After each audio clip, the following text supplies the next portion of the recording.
Hello students, इस video में direct current को समझते हैं और डायरेक्ट करंट को हम शॉर्ट में डीसी कहते हैं।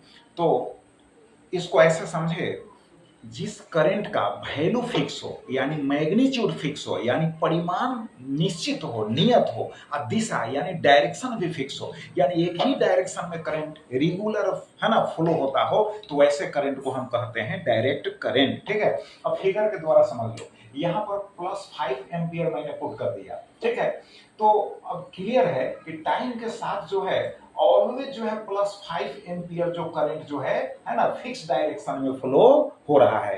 क्लियर हो गया। अब समझो कि एसी में क्या होता है कि एसी में एक्चुअली फ्रीक्वेंसी होता है। एसी में फ्रीक्वेंसी होता है क्योंकि वाइब्रेशन होता है फॉरवर्ड डायरेक्शन, है ना, फिर reverse direction, forward direction, reverse direction, तो उसमें फ्रीक्वेंसी होता है। इंडिया में जो फ्रीक्वेंसी सप्लाई होता है एसी का वो 50 हर्ट्ज है, बट डीसी में जो है फ्रीक्वेंसी होता ही नहीं है यार, ये तो फिक्स डायरेक्शन में फ्लो होता है, इसलिए डीसी में फ्रीक्वेंसी का वैल्यू 0 होता है। क्लियर हो गया। तो चलो अब इसको समझो। ठीक है, थैंक यू वेरी मच।